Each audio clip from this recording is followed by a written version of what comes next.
Morning. So നമ്മൾ കഴിഞ്ഞ ദിവസം വോയിസിൽ പറഞ്ഞു നിർത്തിയത് methods of handling dead locks ആണ്. സോ 3 മെത്തേഡാണ് നമ്മൾ പറഞ്ഞത്. ഒന്ന് dead lock prevention, dead lock avoidance, then ഇപ്പോൾ ഡെഡ് ലോക്ക് വന്നാൽ ഡെഡ് ലോക്കിനെ റിക്കവർ ചെയ്യാം. ഓക്കെ, അല്ലെങ്കിൽ പിന്നെ ചില ഓപ്പറേറ്റിംഗ് സിസ്റ്റംസിലൊക്കെ ഫോളോ ചെയ്യുന്നത് ഡെഡ് ലോക്ക് വന്നു എന്ന് വിചാരിക്കുക, അതിനെ നമ്മൾ അങ്ങ് ഇഗ്നോർ ചെയ്തിട്ട് കണ്ടിന്യൂ ചെയ്യാം. സോ ഈ 3 മെത്തേഡ്സാണ് available. So first one prevention and avoidance ആണ്. പ്രിവെൻഷനിലേക്കാണ് നമ്മൾ ഇന്ന് പോകുന്നത്. സോ പ്രിവെൻഷൻ എന്ന് പറഞ്ഞാൽ എന്താണ്? നമ്മുടെ ഈ ഡെഡ് ലോക്ക് വരാനുള്ള 4 നെസസറി കണ്ടീഷൻസ് നമ്മൾ പറഞ്ഞു. അതിലേതെങ്കിലും കണ്ടീഷൻ ഇല്ലാതാക്കുകയാണ് ഡെഡ് ലോക്ക് പ്രിവെൻഷനിലൂടെ ചെയ്യുന്നത്. ഓക്കെ, ഡെഡ് ലോക്ക് അവോയ്ഡൻസ് എന്ന് പറഞ്ഞാൽ നമുക്ക് അവൈലബിൾ ആയിട്ടുള്ള റിസോഴ്സും പിന്നെ അലോക്കേറ്റ് ചെയ്ത് വെച്ചിരിക്കുന്ന അലോക്കേറ്റ് ചെയ്ത് വെച്ചിരിക്കുന്ന റിസോഴ്സുകളും അതുപോലെ അവൈലബിൾ ആയിട്ടുള്ള റിസോഴ്സുകളുടെ എണ്ണം നോക്കിയിട്ട് അവയെ റിലീസ് ചെയ്യുക. ഓക്കെ, OS സ്വയം റിസോഴ്സ് റിക്വയർമെൻറ്റ് കളക്ട് ചെയ്തിട്ട് അലോക്കേറ്റ് ചെയ്യുകയും റിലീസ് ചെയ്യുകയും ചെയ്യുന്നത് വഴി ഡെഡ് ലോക്ക് അവോയ്ഡ് ചെയ്യുന്ന മെത്തേഡാണ് ഡെഡ് ലോക്ക് അവോയ്ഡൻസ്. ഇനിയിപ്പോൾ ഡെഡ് ലോക്ക് പ്രിവെൻഷനും ഡെഡ് ലോക്ക് അവോയ്ഡൻസും നമ്മുടെ സിസ്റ്റത്തിൽ നമ്മൾ ഇംപ്ലിമെൻറ്റ് ചെയ്യുക അല്ല എങ്കിൽ then we should go ahead with the deadlock and deadlock will occur. Then we need to do how we can recover it. Okay, എങ്ങനെ അതിനെ റിക്കവർ ചെയ്യാമെന്നുള്ളതിനെക്കുറിച്ച് വേണം പിന്നെ ചിന്തിക്കാനുള്ളത്. So let us move on to first of all deadlock prevention. So deadlock പ്രിവെൻഷനിലൂടെ ഞാൻ പറഞ്ഞത് തന്നെയാണ് നമ്മുടെ 4 നെസസറി കണ്ടീഷൻസായ mutual exclusion, hold and wait, no preemption, circular wait. ഇതിൽ ഏതെങ്കിലും ഒരു നെസസറി കണ്ടീഷന് നമ്മൾ ഒന്ന് അയവ് വരുത്തുകയാണ് ചെയ്യുന്നത്. അതുവഴി എന്ത് പറ്റും? ഡെഡ് ലോക്ക് ഉണ്ടാകാതെ ഇരിക്കും. ഓക്കെ, സോ ഈ 4 കണ്ടീഷനാണ് ശരിക്കും അവിടെ ഡെഡ് ലോക്ക് വരുത്തുന്നത്. ഈ 4 കണ്ടീഷനിൽ ഈ 4 കണ്ടീഷനും ഉണ്ടായാൽ മാത്രമേ ഡെഡ് ലോക്ക് വരത്തുള്ളൂ. ഈ 4 കണ്ടീഷനുകളിൽ ഏതെങ്കിലും ഒന്നിൽ നമ്മളൊരു അയവ് വരുത്തിയാൽ there will not occur what deadlock. Okay, so അതുവഴി എന്താണ് നമ്മൾ ചെയ്യുന്നത്? റിക്വസ്റ്റിൽ ഇപ്പം ഒരു പ്രോസസ്സിന് ഒരു റിസോഴ്സിന് റിക്വസ്റ്റ് ചെയ്യുമ്പോഴത്തേക്കും അതിനെ റിസ്ട്രൈൻ ചെയ്യുകയാണ് ചെയ്യുന്നത്, ഒരു തടസ്സം സൃഷ്ടിക്കുകയാണ് ചെയ്യുന്നത്. റിസ്ട്രൈൻ ചെയ്യാൻ മീൻസ് നമ്മൾ സാധാരണഗതിയിൽ വരുമ്പോൾ ഈ ഷെയർഡ് റിസോഴ്സസ് ഉള്ള സിസ്റ്റംസിൽ നമ്മൾ ക്രിട്ടിക്കൽ സെക്ഷൻ വഴി ഈ 4 കണ്ടീഷൻസ് അവിടെ സാറ്റിസ്ഫൈ ചെയ്തിരിക്കണം. അതിനെ ഒന്ന് റെസ്ട്രെയിൻ ചെയ്ത് ഏതെങ്കിലും ഒരു കണ്ടീഷനെ ഒന്ന് ലൂസനാക്കിയാണ് നമ്മൾ ഡെഡ് ലോക്കിനെ പ്രിവെൻറ്റ് ചെയ്യുന്നത്. സോ ഫസ്റ്റ് കണ്ടീഷൻ ഏതാണ്? Mutual exclusion. ഇവിടെ മ്യൂച്വൽ എക്സ്ക്ലൂഷൻ എന്ന് പറഞ്ഞാൽ എന്താണ്? ക്രിട്ടിക്കൽ സെക്ഷനിൽ ഒരു സമയം ഒരു പ്രോസസ്സ് മാത്രമേ കാണാൻ പാടുള്ളൂ എന്നുള്ളതാണ്. Why we are constructing that type of restriction അറിയാലോ, അത് ഷെയറബിൾ റിസോഴ്സാണ്. അതുകൊണ്ടാണ് നമ്മൾ അങ്ങനെ ഒരു പ്രോസസ്സിന് മാത്രമേ ആ ഒരു റിസോഴ്സിന് ഒരു സമയം ഉപയോഗിക്കാൻ പറ്റുള്ളൂ എന്നുള്ള ഒരു കണ്ടീഷൻ കൊണ്ടുവന്നത്. പക്ഷേ ഇവിടെ നമ്മൾ അതിനൊരു ചെറിയ അയവ് വരുത്തുകയാണ്. അതായത് ഇപ്പോൾ റീഡ് ഒൺലി ഫയലാണ് നമ്മുടെ ഷെയറബിൾ റിസോഴ്സ് എന്ന് പറയുന്ന റീഡ് ഒൺലി ഫയലാണെന്ന് വിചാരിക്കാം. അങ്ങനെയാണെങ്കിൽ അതിന് ഒരു പ്രോസസ്സിന് മാത്രമേ ഒരു സമയം ആക്സസ് ചെയ്യാവൂ എന്നുള്ള ഒരു കണ്ടീഷൻ കൊടുക്കേണ്ട കാര്യമുണ്ടോ? ഇല്ല. അപ്പോൾ ഇതുപോലുള്ള റീഡ് ഒൺലി ഫയൽസിനെയാണ് നമ്മൾ ഷെയർ ചെയ്യുന്നതെങ്കിൽ അവിടെ മ്യൂച്വൽ എക്സ്ക്ലൂഷൻ്റെ കാര്യമില്ല. അതുപോലെ ഇനി നോൺ ഷെയറബിൾ റിസോഴ്സായ പ്രിൻ്റർ, അതുപോലത്തേക്ക് നോൺ ഷെയറബിൾ റിസോഴ്സാണ്. പ്രിൻ്ററൊക്കെ പക്ഷേ ശരിക്കും മ്യൂച്വൽ എക്സ്ക്ലൂഷൻ കൊണ്ടുവരേണ്ട ഒരു റിസോഴ്സാണ്. അതായത് ഒരു പ്രോസസ്സ് നമ്മൾ പ്രിൻ്റ് ചെയ്തുകൊണ്ടിരിക്കും, മറ്റൊരു പ്രോസസ്സ് വന്ന് പ്രിൻ്റ് ചെയ്യാൻ കൊടുത്താൽ ഫുൾ എററാവും. So that type of non shareable resource require what? Mutual exclusion. So ഓരോ റിസോഴ്സ് ടൈപ്പ് നോക്കി മ്യൂച്വൽ എക്സ്ക്ലൂഷൻ വേണോ വേണ്ടയോ എന്ന് even though it is a shareable resource, we need to decide whether mutual exclusion is required or not. Okay, so A process never needs to wait for a shareable resource of read-only type. Okay, the mutual exclusion condition must hold for non-shareable resource. Printer പോലുള്ള non shareable റിസോഴ്സിന് mutual exclusion വേണം എന്തായാലും. നമ്മൾ ഇതുവരെ പഠിച്ച shareable റിസോഴ്സിന് മാത്രമാണ് mutual exclusion വേണ്ടതെന്നാണ്. പക്ഷേ non shareable resource printer പോലുള്ള നോൺ ഷെയറബിൾ റിസോഴ്സിനും അവിടെ മ്യൂച്വൽ എക്സ്ക്ലൂഷൻ വേണം. ഓക്കെ, ഇനി what is hold and wait? Hold and wait എന്ന് പറഞ്ഞാൽ നമുക്കറിയാം, ഹോൾഡ് ആൻഡ് വെയിറ്റ് എന്ന് പറഞ്ഞാൽ എന്താണ്? ഇപ്പോൾ ഒരു പ്രോസസ്സ് ഒരു റിസോഴ്സിനെ ഹോൾഡ് ചെയ്ത് വെച്ചിരിക്കുകയാണെങ്കിൽ and if it is that resource is requested by another process, that process need to wait, okay, until this first process release the resource. അതാണ് hold and wait. Okay, so hold and വെയിറ്റിനെ എങ്ങനെ നമുക്ക് loose ചെയ്യാം? Okay, so it must guarantee that whenever a process requests a resource, it does not hold any other resource. അപ്പോൾ ഇവിടെ ശരിക്കും പ്രശ്നം വരുന്നത്, ഇപ്പോൾ ഈ ഡെഡ് ലോക്കിന് കാരണം തന്നെ ഒരു പ്രോസസ്സ് ഒരു റിസോഴ്സിനെ ഹോൾഡ് ചെയ്ത് വെച്ചേക്കുകയും ചെയ്യുന്നു, മറ്റൊരു റിസോഴ്സിന് വേണ്ടി വെയിറ്റ് ചെയ്യുകയും ചെയ്യുന്നു, അല്ലേ, റിക്വസ്റ്റ് ചെയ്യുകയും ചെയ്യുന്നു. ആ ഒരു പ്രൊസീജിയർ ഉള്ളത് കൊണ്ടാണ് ഈ ഹോൾഡ് ആൻഡ് വെയിറ്റ് എന്ന് പറയുന്ന ഒരു കണ്ടീഷൻ അവിടെ വരുന്നത് തന്നെ. അപ്പോൾ എങ്ങനെ ഇതിനെ ലൂസൺ ചെയ്യാൻ കൊണ്ടുവന്ന ഒരു പുതിയ റൂൾ എങ്ങനെയാണെന്നറിയാമോ?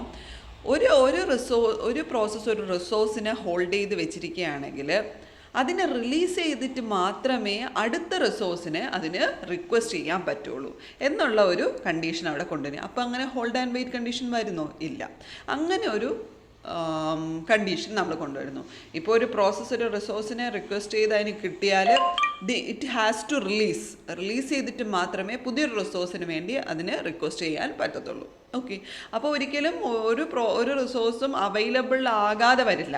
റിലീസ് ചെയ്തിട്ട് മാത്രമേ അടുത്ത പ്രോസസ്സിന് റിക്വസ്റ്റ് ചെയ്യാൻ പറ്റുള്ളൂ. And that resource will be available, okay, soon or after some time. Okay,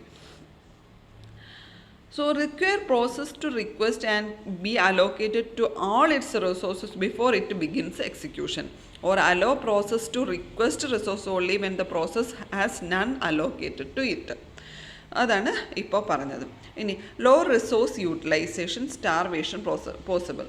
അപ്പോൾ ഇവിടെ വരുന്ന പ്രശ്നം എന്ന് വെച്ചാൽ കുറേ പ്രോസസ്സുകൾ കുറേ റിസോഴ്സുകളെ എടുത്ത് വെച്ചിരിക്കും. അത് ചെയ്ത് തീർന്നിട്ട് അത് ഫുള്ള് എക്സിക്യൂട്ട് ചെയ്ത് തീർന്നിട്ട് മാത്രമേ ഇപ്പോൾ P1 ഒരു റിസോഴ്സ് R1നെ ഹോൾഡ് ചെയ്ത് വെച്ചിരിക്കുന്നു, മറ്റൊരു റിസോഴ്സിന് R1നെ വേണം, പക്ഷേ ഇത് റിലീസ് ചെയ്തിട്ട് മാത്രമേ ആ പ്രോസസ്സിന് R1ന് കിട്ടുള്ളൂ. അപ്പോൾ സ്റ്റാർവേഷൻ വരാനുള്ള സാധ്യതയുണ്ട്. അതുപോലെ തന്നെ ലോ റിസോഴ്സ് യൂട്ടിലൈസേഷനാണ്, റിസോഴ്സുകളെ നല്ല രീതിയിൽ അവിടെ ഉപയോഗപ്പെടുത്താനും കഴിയില്ല. ഇതാണ് രണ്ട് പ്രശ്നങ്ങൾ. നമ്മൾ ഈ ഹോൾഡ് ആൻഡ് വെയിറ്റിനെ ലൂസൺ ചെയ്യുമ്പോൾ വരുന്ന രണ്ട് പ്രശ്നങ്ങളാണ് ലോ റിസോഴ്സ് യൂട്ടിലൈസേഷനും സ്റ്റാർവേഷനും. ഓക്കെ, സോ ഈ രണ്ട് കാര്യങ്ങളൊക്കെ, ഇതുപോലുള്ള രണ്ട് കാര്യങ്ങളൊക്കെ നിങ്ങൾ നിസ്സാരമായിട്ട് കളയും. That will be asking for the exams. Okay, ഈ 2 മാർക്സിൻ്റെ ക്വസ്റ്റ്യൻസ് ഉണ്ട് നിങ്ങൾക്ക്. ഈ 2 പോയിൻ്റ് എഴുതിയാൽ മാത്രമേ നിങ്ങൾക്ക് മാർക്ക് കിട്ടുള്ളൂ. ഓക്കെ, വളരെ ശ്രദ്ധിക്കുക.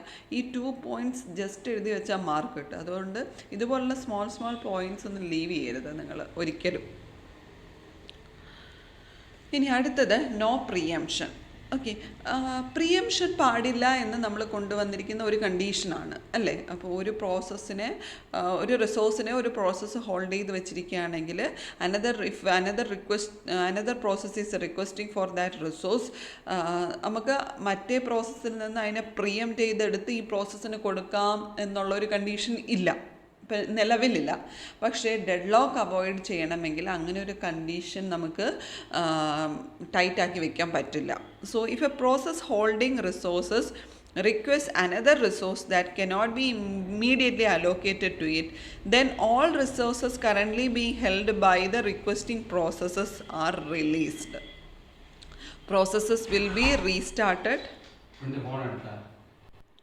അപ്പോൾ നമ്മുടെ നോ പ്രിയംഷൻ അതിനെ ഇല്ലാതാക്കാൻ, അതായത് പ്രിയംറ്റ് ചെയ്യണം എന്നുള്ളൊരു കണ്ടീഷൻ കൊണ്ടുവരാൻ വേണ്ടി എന്താണ് ചെയ്യുന്നതെന്നറിയാം. ഇപ്പോൾ ഒരു പ്രോസസ്സ് കുറേ റിസോഴ്സുകളെ റിക്വസ്റ്റ് ചെയ്യുന്നു, ഇപ്പോൾ അത് കുറേ റിസോഴ്സുകളെ ഹോൾഡ് ചെയ്ത് വെച്ചിരിക്കുകയാണ്, പുതിയ റിസോഴ്സുകൾക്ക് വേണ്ടി അത് റിക്വസ്റ്റ് ചെയ്യുകയുമാണ്. എങ്കിൽ ചെയ്യുന്നതെന്ന് വെച്ചാൽ ഈ ഹോൾഡ് ചെയ്ത് വെച്ചിരിക്കുന്ന റിസോഴ്സുകളെ എല്ലാം ഇതങ്ങ് റിലീസ് ചെയ്യും. ഓക്കെ, ഹോൾഡ് ചെയ്ത് വെച്ചിരിക്കുന്ന റിസോഴ്സുകളെ ഇതങ്ങ് റിലീസ് ചെയ്യും. റിലീസ് ചെയ്തിട്ട് പിന്നെ അതിനെ എപ്പോഴും റീസ്റ്റാർട്ട് ചെയ്യാൻ പറ്റും? ഈ ഹോൾഡ് ചെയ്തിരുന്ന റിസോഴ്സുകളും ഇപ്പോൾ റിക്വസ്റ്റ് ചെയ്തിരിക്കുന്ന പുതിയ റിസോഴ്സുകളും എല്ലാം ഒരുമിച്ച് എപ്പോൾ അവൈലബിൾ ആകുന്നോ അപ്പോൾ മാത്രമേ പ്രോസസ്സിന് പിന്നെ റീസ്റ്റാർട്ട് ചെയ്യാൻ കഴിയുള്ളൂ. അതാണ് നോ പ്രിയംഷൻ. നോ പ്രിയംഷനെ എങ്ങനെ അവോയ്ഡ് ചെയ്യാമെന്നുള്ളത്. ഓക്കെ, ഇനി സർക്കുലാർ വെയ്റ്റിനെ എങ്ങനെ നമുക്ക് ഇല്ലാതാക്കാം? അതിന് വേണ്ടി ശരിക്കും ഒരു പ്രോട്ടോക്കോൾ അല്ലെങ്കിൽ ഒരു അൽഗോരിതം തന്നെയാണ് ഇവിടെ പറയുന്നത്. ആ അൽഗോരിതം ഫോളോ ചെയ്താൽ നമുക്ക് സർക്കുലാർ വെയ്റ്റിനെ ഇല്ലാതാക്കും. ശരിക്കും ഡെഡ് കാരണം എന്ന് പറയുന്നത് ഒരു സർക്കുലാർ വെയിറ്റ് വരുന്നത് കൊണ്ട് തന്നെയാണ്. അതായത് P0 എന്ന് പറയുന്ന process is requesting a resource held by P1. P1 is requesting a resource held by P2. P2 is requesting a resource held by P3. അങ്ങനെ Pn-1 is requesting a resource held by Pn. And finally Pn is requesting a resource held by P0. അങ്ങനെ Pn നിന്ന് P0 again ഒരു waiting സ്റ്റേറ്റിൽ വരുന്നത് കൊണ്ടാണ് അവിടെ ഒരു dead lock വരുന്നത്. Okay, so how we can loosen this condition? Okay, അതിനു വേണ്ടി ഒരു പ്രോട്ടോക്കോൾ അല്ലെങ്കിൽ ഒരു അൽഗോരിതമാണ് ഇവിടെ പറയാൻ പോകുന്നത്. ഓക്കെ, ഇതിനു വേണ്ടി ഇവർ പറഞ്ഞിരിക്കുന്ന ഒരു മെത്തേഡ് എന്ന് പറഞ്ഞാൽ നമ്മൾ പ്രോസസ്സുകൾക്കെല്ലാം ഒരു ഓർഡറിങ് കൊടുക്കുകയാണ്. അതായത് എന്യൂമറേഷൻ്റെ ബേസിൽ. എന്യൂമറേഷൻ എന്ന് പറഞ്ഞാൽ വേറെ ഒന്നുമല്ല, ആ റിസോഴ്സിൻ്റെ എണ്ണത്തിലും നെയിമിൻ്റെയൊക്കെ ബേസിൽ ഓരോ പ്രോസസ്സിനും ഓരോ നമ്പർ നമ്പറിങ് കൊടുക്കുകയാണ്. അപ്പോൾ ഓരോ റിസോഴ്സ് ടൈപ്പിനും ഓരോ നമ്പർ കാണും. അപ്പോൾ നമ്പർ കുറഞ്ഞതിൽ നിന്ന് നമ്പർ കൂടിയതിലേക്ക് മാത്രമേ റിക്വസ്റ്റ് അയക്കാൻ പറ്റുള്ളൂ. നമ്പർ കൂടിയതിൽ നിന്ന് കുറഞ്ഞതിലേക്ക് ഒരിക്കലും റിക്വസ്റ്റ് അയക്കാൻ പറ്റില്ല. അങ്ങനെ ഒരു കണ്ടീഷൻ അവിടെ കൊണ്ടുവരികയാണ്. അപ്പോൾ എന്താ പറ്റുന്നത്? Pn-ൽ നിന്ന് P0 നമുക്കിപ്പം നമ്മളിങ്ങനെ തന്നെ ചിന്തിക്കുക, 0, 1, 2, 3 ഇങ്ങനെയാണ് എന്യൂമറേഷൻ നമ്പേഴ്സ് വരുന്നതെന്ന് വിചാരിക്കുക. ഓക്കെ, അപ്പോൾ Pn-ൽ നിന്ന് ഒരിക്കലും P0 കൊടുക്കാൻ പറ്റില്ല. ഓക്കെ, റിക്വസ്റ്റ് അയക്കാൻ പറ്റില്ല. അപ്പോൾ അവിടെ ഒരു സർക്കുലാർ വെയിറ്റ് വരുന്നില്ല. Okay, so C0 to P1 waiting stage കാണും, P1 to P2 waiting stage കാണും, P2 to P3 waiting stage കാണും. അങ്ങനെ പോയി Pn-1 to Pn waiting stage കാണും. ഒരിക്കലും Pn to 0 വെയിറ്റിംഗ് സ്റ്റേജ് കാണില്ല. അങ്ങനെയാണ് നമ്മൾ ഈ ഒരു സർക്കുലാർ വെയിറ്റിനെ അവോയ്ഡ് ചെയ്യാൻ ശ്രമിക്കുന്നത്. ഓക്കെ, സോ അതാണ് പറഞ്ഞിരിക്കുന്നത്. Impose A total ordering of all resource types and require that each process request resources in an increasing order of enumeration. Increasing ഓർഡറിൽ മാത്രമേ അതിന് നമുക്ക് റിക്വസ്റ്റ് ചെയ്യാം, പ്രോസസ്സുകൾക്ക് പരസ്പരം റിക്വസ്റ്റ് ചെയ്യാൻ പറ്റത്തുള്ളൂ. So example protocol: each process can request resources only in an increasing order. That is, a process can initially request any number of instances of a resource type, say Ri. Okay, say Riന് ഏതെങ്കിലും ഒരു resource ടൈപ്പിൻ്റെ ഇൻസ്റ്റൻസിലോട്ട് request അയക്കാൻ പറ്റും. Okay, after that the process can request instance of resource type Rj if and only if f of rj എന്ന് പറഞ്ഞാൽ ആ എന്യൂമറേഷൻ നമ്പറാണ്. f of rj is greater than f of ri. Okay, f of rj എന്ന് പറഞ്ഞാൽ ഇപ്പോൾ 2 ആണെന്ന് വിചാരിക്കാം. f of ri എന്ന് പറയുന്നത് 1 ആണെന്ന് വിചാരിക്കാം. ഇപ്പോൾ 2 greater than 1 ആണ്. സോ എന്തായി, റിക്വസ്റ്റ് ചെയ്യാൻ പറ്റും. ഓക്കെ, ഇനി a process requesting an instance of resource type Rj must have released any resource Ri such that f of Ri greater than f of Rj. അപ്പോൾ നമ്മൾ അവിടെ എന്താ പറഞ്ഞേക്കുന്നതെന്ന് വെച്ചാൽ, ഇപ്പോൾ സാധാരണ രീതിയിലാണെങ്കിൽ ഒരു പ്രോസസ്സ് P Ri എന്ന് പറയുന്ന റിസോഴ്സിനെ ഹോൾഡ് ചെയ്ത് വെച്ചിരിക്കുകയാണ്. Okay, if it is requesting another resource of type Rj. Okay, അപ്പോൾ അതെന്താ നോക്കുന്നത്, നമ്മുടെ എന്യൂമറേഷൻ വാല്യൂ രണ്ടിനെയും കമ്പയർ ചെയ്യും. അപ്പം പ്രോസസ്സ് ഹോൾഡ് ചെയ്ത് വെച്ചിരിക്കുന്ന Riയുടേത് 5ഉം Rjയുടേത് 10ഉം ആണെന്ന് വിചാരിക്കാം. ഓക്കെ, അപ്പോൾ എന്താണ് F of R J is greater than F of R I, so request is allowed. അതാണ് നമ്മളിപ്പോൾ പഠിച്ചത്. അപ്പോൾ ആർ ജെയുടെ enumeration number R I process hold ചെയ്ത് വെച്ചിരിക്കുന്ന റിസോഴ്സ് ടൈപ്പിൻ്റെ എന്യൂമറേഷൻ നമ്പറിനേക്കാളും കൂടുതലാണെങ്കിൽ that type of request are allowed. ഇനി വിചാരിക്കൂ, പ്രോസസ്സ് അതാണ് ഇപ്പം പറഞ്ഞ കേസ്. അതായത് a process requesting an instance of resource type R J must have released any resources R I such that F of R I is greater than F of R J. അതായത് നമ്മൾ process hold ചെയ്ത് വെച്ചേക്കുന്ന R ഐയുടെ value, okay, R ഐയുടെ enumeration value greater ആണെന്ന് വിചാരിക്കുക R ജെയേക്കാളും. So അപ്പോൾ ആർ ഐയുടേത് 10 എന്നും ആർ ജെയുടേത് 5 എന്നും വിചാരിക്കാം. അങ്ങനെയാണെങ്കിൽ റിക്വസ്റ്റ് അലൗഡ് ആണോ? റിക്വസ്റ്റ് അലൗഡ് അല്ല. ഓക്കെ, റിക്വസ്റ്റ് അലൗഡ് അല്ല. പക്ഷേ റിക്വസ്റ്റ് അലൗഡ് ആക്കാം. എങ്ങനെയാണെന്നറിയാമോ?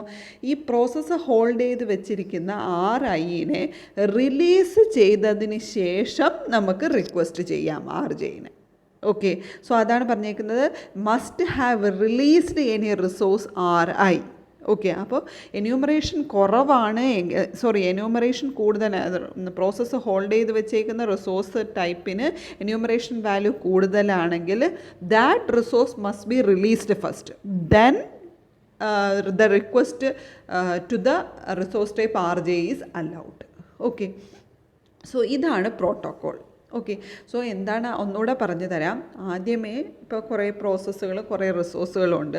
ഇനിഷ്യലി ഏതെങ്കിലും ഒരു റിസോഴ്സ് ടൈപ്പ് നമ്മുടെ പ്രോസസ്സിനെ റിക്വസ്റ്റ് ചെയ്യാം, അതിന് കിട്ടും. ഓക്കെ, അത് ആർ ഐ ആണെന്ന് വിചാരിക്കുക. പ്രോസസ്സിന് കിട്ടിയിരിക്കുന്ന റിസോഴ്സ് ആർ ഐ ആണെന്ന് വിചാരിക്കുക. ഓക്കെ, അപ്പോൾ ആർ ഐക്ക് ഒരു എന്യൂമറേഷൻ വാല്യൂ ഒക്കെ കാണും. ഇനി നമ്മുടെ പ്രോസസ്സ് ഒരു അനദർ റിസോഴ്സ് ടൈപ്പിനെ റിക്വസ്റ്റ് ചെയ്യുകയാണ്. അപ്പോൾ അവിടെ എന്താ ചെയ്യുന്നത്?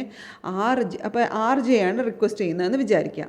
ആർ ജെ ആണ് റിക്വസ്റ്റ് ചെയ്യുന്നതെങ്കിൽ ആർ ജെയുടെ എന്യൂമറേഷൻ വാല്യൂ ആർ ഐയുടെ എന്യൂമറേഷൻ വാല്യൂവിനേക്കാളും കൂടുതലാണെങ്കിൽ that type of request are allowed.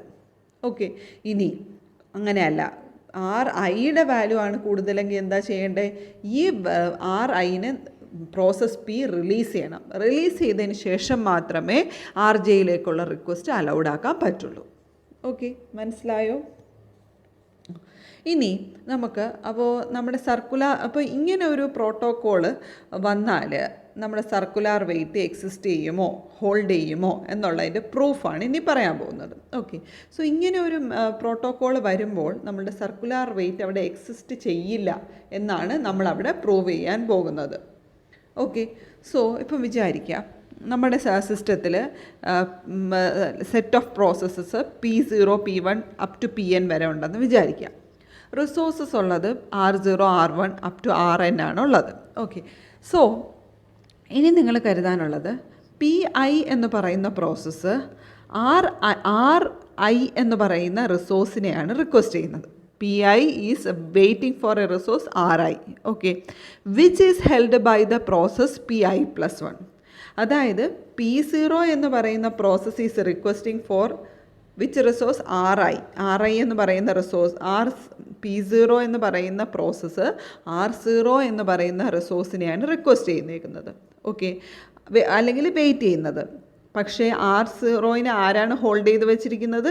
P1 ആണ് ഹോൾഡ് ചെയ്ത് വെച്ചിരിക്കുന്നത്. ഓക്കെ, ദെൻ അഗെയിൻ P1 R1ന് വേണ്ടി വെയിറ്റ് ചെയ്യുന്നു. പക്ഷേ R1നെ ആരാണ് വെച്ചിരിക്കുന്നത്? P2 ആണ് വെച്ചിരിക്കുന്നത്. Then again P2 is requesting for R2. പക്ഷേ R2നെ ആര് ഹോൾഡ് ചെയ്ത് വെച്ചിരിക്കുന്നു? P3 ഹോൾഡ് ചെയ്ത് വെച്ചിരിക്കുന്നു. അങ്ങനെ പോയി Pn, okay, Pn is requesting for the resource Rn, but that Rn is held by which process? P0. Okay, ഇങ്ങനെയാണ് നമ്മുടെ സർക്കുലാർ വെയിറ്റ് എക്സിസ്റ്റ് ചെയ്യുന്നത്. ഓക്കെ, സോ സർക്കുലാർ വെയിറ്റ് ഇപ്പോൾ അങ്ങനെയാണ് നിൽക്കുന്നതെന്ന് വിചാരിക്കാം. അപ്പോഴത്തേക്കും നമ്മളുടെ ഇപ്പോഴത്തെ പ്രോട്ടോക്കോൾ എന്താണ്? Pi+1 ഏതാണ് ഹോൾഡ് ചെയ്യുന്നത്? Ri-നെയാണ് ഹോൾഡ് ചെയ്യുന്നത്. ഓക്കെ, അപ്പോൾ Pi+1ന് RI ആണ് ഹോൾഡ് ചെയ്യുന്നത്. അതിന് RI+1 റിക്വസ്റ്റ് ചെയ്യണമെങ്കിൽ RI+1 ഏത് enumeration value f(RI+1) should be greater than f(RI) അല്ലേ? അപ്പോൾ റിക്വസ്റ്റ് ചെയ്യുകയാണ് മീൻസ് അവിടെ ഗ്രേറ്റർ ആണ് എന്നാണ് അതിൻ്റെ മീനിങ്. ഓക്കെ അല്ലേ? അപ്പോൾ അങ്ങനെയാണെങ്കിൽ f(R0) is less than f(R1) is less than f(R2) is less than f(R3) അങ്ങനെ പോയി less than f(Rn) again less than f(R0) എന്ന് വരും അല്ലേ? f(R0) കാരണം Pn is requesting the resource Rn which is held by which process? P0 process. Okay, അപ്പോൾ എന്താണ് ഇവിടെ നമുക്ക് ട്രാൻസിറ്റിവിറ്റി എങ്ങനെ എഴുതാം? ഫസ്റ്റ് എന്യൂമറേഷൻ നമ്പറും ലാസ്റ്റ് എന്യൂമറേഷൻ നമ്പറും സെയിം ആണ് അല്ലേ? f(R0) ലെസ് ദാൻ f(R0) അങ്ങനെ നമുക്ക് പറയാൻ പറ്റുമോ? ഇല്ല. Which is impossible. അങ്ങനെ വരാൻ പറ്റില്ല. അപ്പോൾ അതിൻ്റെ മീനിങ് എന്താണ്? സർക്കുലാർ വെയ്റ്റ് എന്ന് പറയുന്നത് ഈസ് നോട്ട് എക്സിസ്റ്റിംഗ്. അപ്പോൾ നമ്മൾ ഇങ്ങനെ ഒരു പ്രോട്ടോക്കോൾ ഇംപ്ലിമെൻറ്റ് ചെയ്യുകയാണെങ്കിൽ ഒരിക്കലും അവിടെ ഒരു സർക്കുലാർ വെയ്റ്റ് വരില്ല. ഓക്കെ, അങ്ങനെ നമ്മൾ പ്രൂവ് ചെയ്തു. ഓക്കെ, ഈ പ്രോട്ടോക്കോൾ ഇംപ്ലിമെൻറ്റ് ചെയ്താൽ സർക്കുലാർ വെയ്റ്റ് വരില്ല. ശരിക്കും ordering doesn't prevent circular wait. Developing programs that follows ordering prevents it. ശരിക്കും നമ്മുടെ ഈ ഓർഡറിങ് മാത്രം കൊണ്ടല്ല നമ്മൾ ഈ സർക്കുലാർ വെയ്റ്റിനെ പ്രിവെൻറ്റ് ചെയ്യുന്നത്. പിന്നെ എന്താണ്?